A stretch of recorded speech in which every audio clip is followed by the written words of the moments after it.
Après l'impérialiste et sanglante épopée napoléonienne, les peuples d'Europe se lèvent en 1830, en 1848.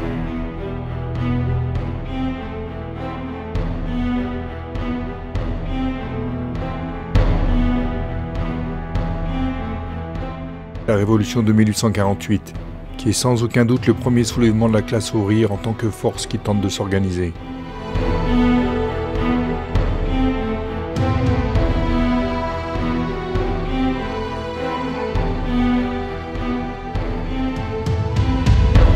La bourgeoisie va réprimer dans le sang ces révoltes et montrer le vrai visage d'un capitalisme haineux, meurtrier, exploiteur, raciste, brisant toute résistance à son développement au prix de milliers de morts.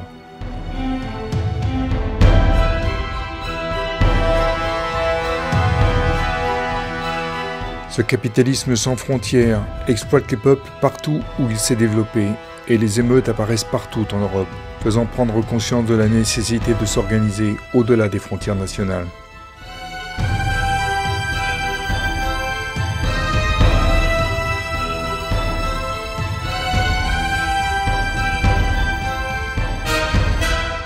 Mais c'est à cette époque que des organisations de travailleurs naissent et grandissent. La rédaction par Marx et Engels du manifeste du Parti communiste marque et impulse la clairvoyance du prolétariat à devoir s'organiser au niveau international. Prolétaires de tous les pays, unissez-vous.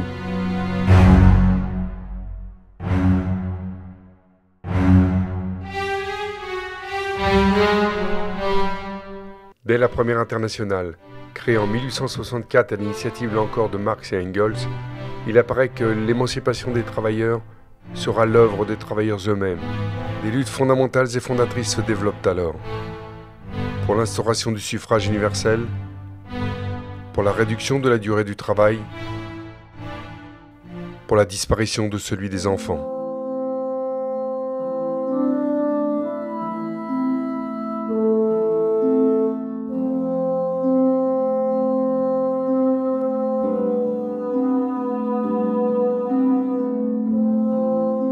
À la fin du 19e siècle en Europe, l'âge minimal pour le travail des enfants est encore de 14 ans en Suisse, 12 ans en Allemagne et aux Pays-Bas et en France, 11 ans au Royaume-Uni, 10 ans au Danemark, 9 ans en Italie.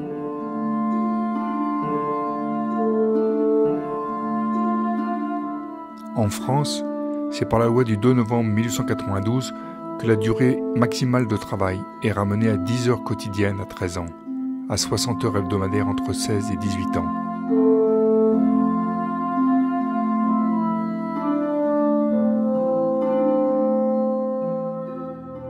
La bourgeoisie, devant le prolétariat qui s'organise, s'inquiète. Elle laissera libre cours à sa rage et à sa colère lors du massacre du peuple parisien organisé en communes. Entre 20 et 30 000 morts, 38 000 fugitifs, exilés, autant d'arrestations, dont 78% d'ouvriers.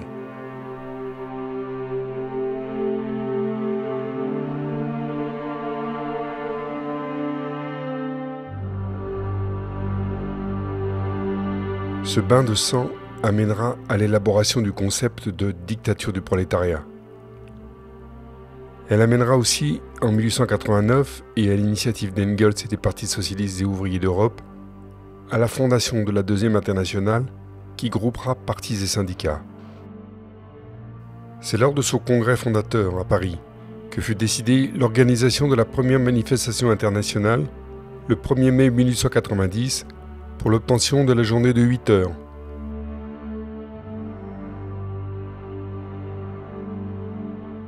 En 1901 est créé le Secrétariat syndical international qui se transformera en Fédération syndicale internationale, FSI.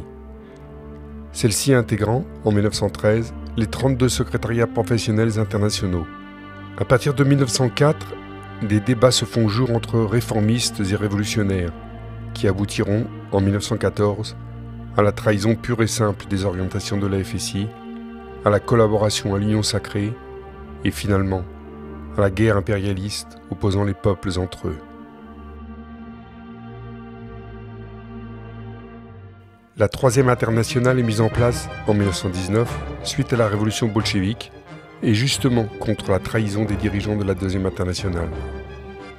Cela provoquera des scissions dans les organisations syndicales, dont la France, sur les questions d'orientation du mouvement ouvrier, réformisme ou révolution. L'Internationale syndicale rouge, ISR, ou Profintern, est créée en 1921 par la condamnation du réformisme de la FSI, dite maintenant Fédération d'Amsterdam. Véritable internationale des syndicats jaunes, celle-ci refuse tout contact avec l'ISR. Si des liens se nouent pourtant au niveau des syndicats professionnels internationaux, il faudra attendre 1935 pour que des démarches d'unité se mettent en place. Après l'arrivée d'Hitler au pouvoir, l'Internationale syndicale rouge, à la suite de l'Internationale communiste, change de tactique et propose, le 7 mars 1935, une conférence commune à la Fédération syndicale internationale, la Fédération d'Amsterdam, pour le rétablissement de l'unité. Mais avant même qu'elle soit finalisée, des centrales rouges ont déjà intégré les centrales de la FSI, comme la Confédération générale du travail unitaire en France, qui fusionne avec la Confédération générale du travail. Devant cette situation, l'Internationale syndicale rouge se dissout à la fin de 1937. Et puis ce fut le conflit. Éclair à l'ouest de l'Europe,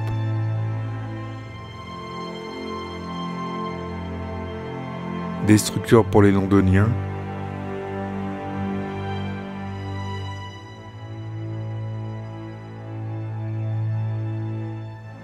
et surtout terriblement coûteux en vies humaines sur le front de l'Est de juin 41 à mai 45.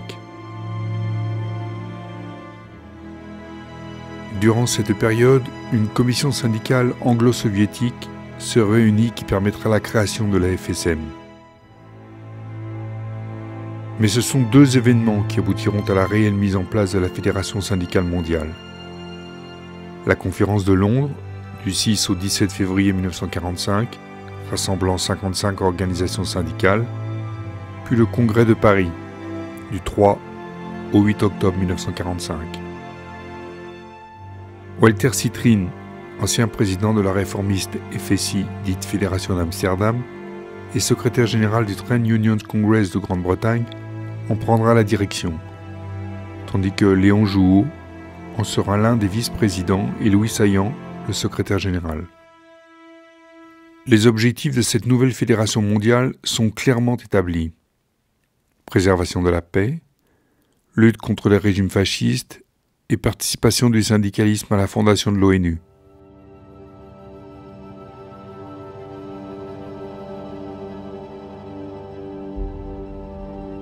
Malheureusement, la FSM ne sera pas associée à la création de cette organisation internationale. Et puis surtout, se mettent en place en 1947 aux États-Unis deux orientations aux conséquences considérables. Le plan Marshall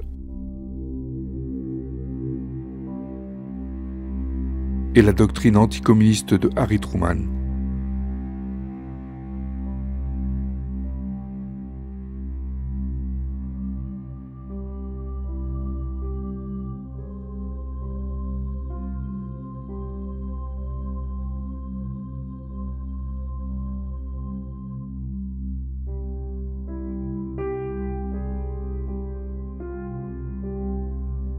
En mars 1948, la Fédération états-unienne du travail, l'AFL, et son représentant en France, Ivan Brown, agent de la CIA, organisent une conférence rassemblant les organisations soutenant le plan Marshall. En décembre 1949 est ainsi créée la CISL. À la tribune, Ivan Brown désigne l'ennemi prioritaire, le totalitarisme soviétique. Léon Jouot est le vice-président de cette organisation à l'anticommunisme affirmé. Dès cette période de tensions internationales, seront présentes et actives deux fédérations syndicales mondiales, deux lignes de conduite opposées. La CISL, donc, ouvertement anticommuniste et financée par les USA via la CIA, fédère les syndicats de collaboration de classe. Léon Jouot y réaffirmant le caractère cogestionnaire du syndicalisme. La FSM, accueillant les syndicats des pays socialistes, les organisations progressistes de classe des pays développés, comme la CGT en France, les mouvements de libération nationaux et les syndicats des pays en lutte contre le colonialisme. Un exemple de ces différentes attitudes face au bouleversement du monde. Alors que du 10 au 13 avril 1947, la FSM avait choisi Dakar pour abriter la première conférence panafricaine des syndicats, la CISL, elle, lors de la création de la Confédération syndicale africaine, s'est réunie en présence des ambassadeurs de Grande-Bretagne et des USA, ce qui a entraîné la désaffiliation à la CISL de l'Algérie, du Maroc, du Ghana et du Kenya, ce qui a, en réaction, aussitôt incité la CISL, et là encore sous la direction de l'agent de la CIA Irvin Brown, à créer de puissants instituts de formation, dans lesquels l'AFL-CIO a poursuivi sans relâche sa lutte anticommuniste dans le tiers-monde. Plusieurs syndicats du tiers-monde sont ainsi de purs produits de l'AFL-CIO, surtout dans le sud-est asiatique et en Amérique latine. Plusieurs d'entre eux sont devenus les syndicats gouvernementaux officiels et les piliers des régimes pro-américains. L'Institut AIFLD, par exemple, opère officiellement en Amérique latine depuis 1961 et le gouvernement américain lui accorde environ 10 millions de dollars par an pour assurer son fonctionnement, hormis les dons offerts par les patrons américains de grandes entreprises. Cet institut de formation y a combattu les régimes progressistes en créant ou en soutenant des syndicats opposés au régime, préparant ainsi la voie des coups d'État de la CIA, entre autres au Guatemala en 1954, au Brésil en 1964 et au Chili en 1973.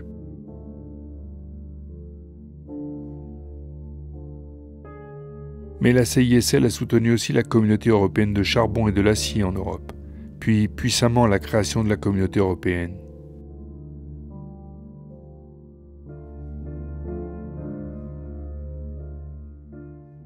Quant à la FSM, sous la direction de Louis Saillant puis de Pierre Jansou, elle a tout de suite cherché à rassembler ses syndicats autour d'une base de classe et de masse, contre l'impérialisme, avec une perspective révolutionnaire clairement affirmée d'abolition de l'exploitation capitaliste.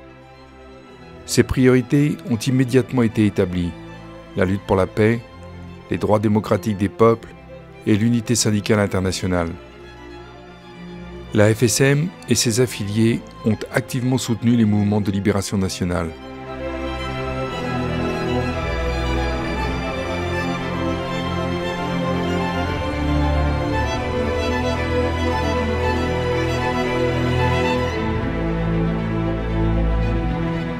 Ainsi que les luttes contre les dictatures militaires et fascistes. Le mouvement syndical mondial a apporté une aide active à l'organisation du processus dans les pays qui venaient d'accéder à l'indépendance. La FSM participe ainsi en 1969 à la première conférence d'Alger sur les questions pétrolières. Elle a également décidé de créer des Unions internationales des syndicats, UIS, pour organiser les activités des différentes branches professionnelles.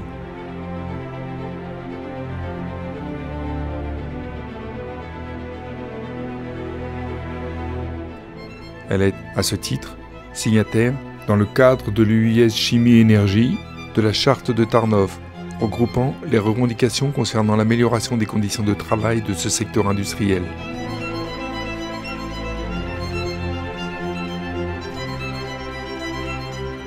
La FSM travaille aussi pour l'interdiction des armes chimiques, avec, par exemple, une intervention à l'ONU en séance plénière.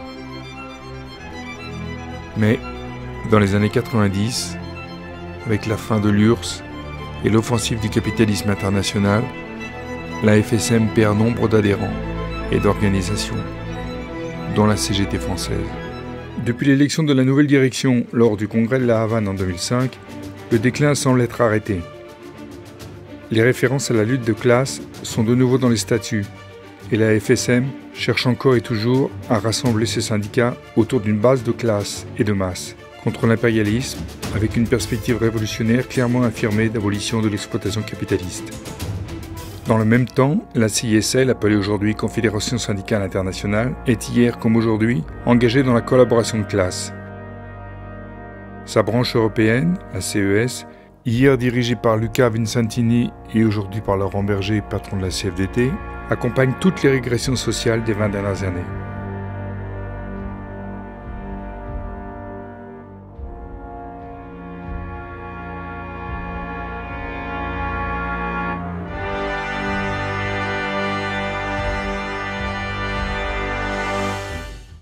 Actuellement, la FSM représente environ 100 millions de membres dans 126 pays. Pour ne citer que quelques-uns des syndicats des pays dits du tiers-monde. En Amérique latine, la Centrale des travailleurs cubains, la Centrale ouvrière bolivienne, la CTB et la CGC du Brésil, la CGT du Pérou, les syndicats dits bolivariens du Venezuela. En Afrique, le syndicat COSATU, pilier syndical de la Triple Alliance, ANC, Parti communiste COSATU, qui a mené la lutte victorieuse pour la fin du régime d'apartheid. Au Moyen-Orient, le syndicat DISC, en Turquie, la CGT au Liban, en Palestine, avec l'UGTP. Mais elle rassemble aussi des forces syndicales en Inde, au Vietnam, en Malaisie, au Bangladesh, au Sri Lanka, en Indonésie et en Corée du Nord et du Sud.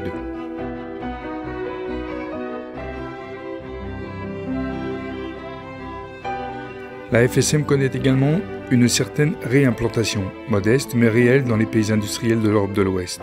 Au Royaume-Uni par exemple, le syndicat des travailleurs du transport, le Rail Maritime Trade Union, fort de 80 000 adhérents, a demandé son adhésion à la Fédération syndicale mondiale en juin 2013. En Italie, le syndicat de classe et de combat, Union des syndicats de base, fort de 250 000 adhérents et un poids certain dans plusieurs secteurs de l'économie italienne, notamment dans les transports, a rejoint la FSM.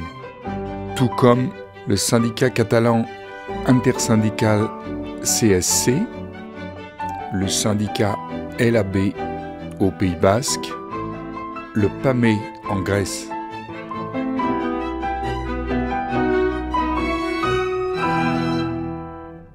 En France, on note un regain d'intérêt pour la FSM dans plusieurs organisations de la CGT, fédération, union départementale, syndicats. La Fédération nationale des industries chimiques CGT s'est affiliée à la FSM en 2014.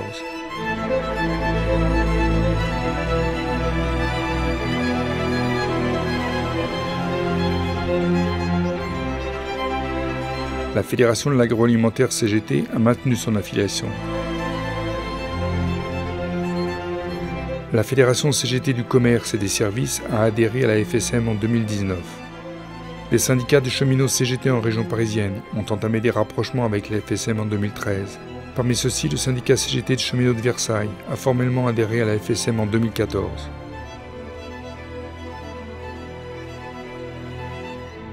La CGT Énergie Paris est adhérente à la FSM. Le congrès de l'Union départementale du Val-de-Marne en 2018 décide aussi d'entreprendre des rapprochements avec la FSM. La CGTM, syndicat majoritaire depuis la création des syndicats en Martinique, est une confédération qui regroupe 39 syndicats aux chambres syndicales. Elle est adhérente à la FSM. De même, la puissante Union départementale CGT des Bouches-du-Rhône a formellement adhéré à la FSM en juin 2019. Plusieurs dizaines de syndicats CGT de différents champs professionnels ont adhéré à la FSM ces dernières années. Notons enfin qu'en 2019, le congrès de la CGT à Dijon a voté un amendement au document d'orientation qui réintègre la FSM parmi les organisations citées avec lesquelles la CGT doit chercher des possibilités de collaboration syndicale. C'est une première depuis le départ de la CGT de la FSM. Ainsi, la Fédération syndicale mondiale construit l'avenir avec pour maître mot action, unité, démocratie, solidarité. Solidarité qui s'est exprimée de façon exemplaire avec le peuple français dans sa lutte contre les orientations libérales de la bourgeoisie de ce pays.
Elle œuvre à unir les forces de la classe ouvrière, de tous les salariés, dans la lutte de classe.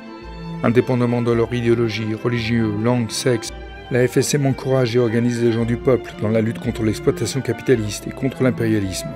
La FSM réaffirme sa foi dans le rôle émancipateur des travailleurs pour un monde sans exploitation, sans guerre, sans pauvreté, sans prostitution ni exploitation infantile. Un monde débarrassé du capitalisme mortifère pour l'homme et la planète.